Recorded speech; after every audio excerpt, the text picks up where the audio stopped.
যখন মদিনার গুরুত্ব কমে যাবে ঠিক তখনই জেরুজালেমের গুরুত্ব বেড়ে যাবে। সারা ওয়ার্ল্ডের মাথা ব্যথার কারণ জেরুজালেম।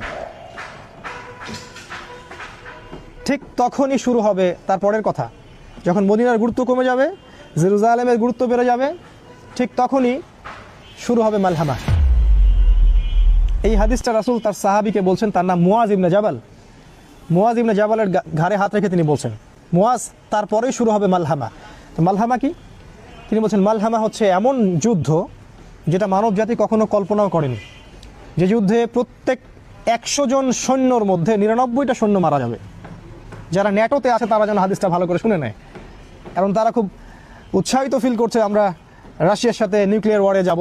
তারা খুব ভালো করে যেন শুনে রাখে যে প্রত্যেক 100 জনের মধ্যে 99টা সৈন্য সেই যুদ্ধে মারা যাবে। তার মানে এই যুদ্ধটা কোনো কনভেনশনাল যুদ্ধ হবে না, এটা হবে নিউক্লিয়ার যুদ্ধ, যার ফলে এই পুরো বিশ্বের চেহারাটাই বদলে যাবে। হয়তো এতগুলো কান্ট্রি আর থাকবে না, মানুষের সংখ্যা অনেক কমে আসবে, আর যারা বেঁচে থাকবে ওরাও থাকবে হরিবল একটা দেশের, হরিবল একটা কান্ট্রির মধ্যে। তারা ফুড পাবে না, পানি পাবে না, ইলেকট্রিসিটি, টেকনোলজি কিছুই পাবে না। Everything will be destroyed. শুধু তাই নয়, সূর্যের আলো পৃথিবীতে আসবে না, যেমনটা সূরা দুখানের মধ্যে আছে, যে পুরো আকাশ ধোঁয়ায় ছেয়ে যাবে, সূর্যের আলো পৃথিবীতে আসতে পারবে না। আপনারা পারমাণবিক বিস্ফোরণের এই মাশরুম ক্লাউডগুলো দেখেন, সারা ওয়ার্ল্ডকে ঢেকে দিবে। তিনি বলছেন এই মালহামায় এইরকম একটা অবস্থা হবে, যেটা আমাদের সামনে। আর অফকোর্স আমাদের যারা স্কলার্স অফ ইসলাম তারা বেশিরভাগই হালুয়া, রুটি, বিরিয়ানি খাচ্ছেন এবং ঘুমাচ্ছেন। এগুলো নিয়ে তাদের কোনো মাথা ব্যথা নেই।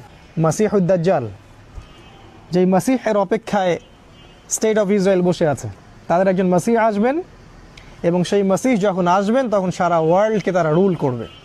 কিন্তু তারা এটা বুঝতে ব্যর্থ হচ্ছে যে সেই মাসিহ ছিলেন ঈসা আলাইহিস সালাম, আর এই যে মাসিহ আসছেন সে হচ্ছেন মাসিহ কাযযাব, মিথ্যাবাদী মাসিহ, যাকে রাসূল সাল্লাল্লাহু আলাইহি ওয়াসাল্লাম প্রফেসাইড করেছেন যে তিনি হচ্ছেন মাসিহুদ দাজ্জাল। এন্ড অফ হিস্ট্রির সাথে ইহুদি, খ্রিস্টান, ইসরায়েল, ব্রিটেন, আমেরিকা এবং মুসলিমদের একটা ঘনিষ্ঠ সম্পর্ক আছে। ইতিহাসের শেষ পার্টটা বুঝতে হলে আপনাকে এই সব কিছু নলেজের সাথে ইসলামিক এই কোরআন এবং সুন্নাহর নলেজগুলোকে একসাথে মিলাতে হবে, তখন গিয়ে আপনি একটা পথ খুঁজে পাবেন। আর শেষ করার আগে আমি যে কটা কথা বলতে চাই সেটা হলো এই, যে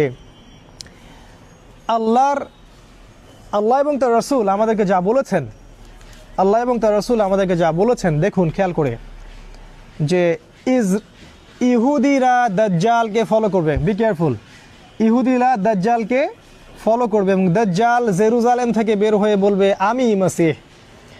যদি এমন একজন মানুষ জেরুজালেম থেকে বের হয়, অবশ্যই তিনি একজন মানুষ, সে কোনো সভ্যতা নয়, এটাও ক্লিয়ার করে দিচ্ছি, সে কোনো সিভিলাইজেশন নয়। তবে হ্যাঁ, অনেক সভ্যতা তাকে ফলো করবে। যারা ওয়ান আইড, এক চোখা, তারা তাকে ফলো করবে। যাদের 2 চোখ নাই তারা ওকে ফলো করবে।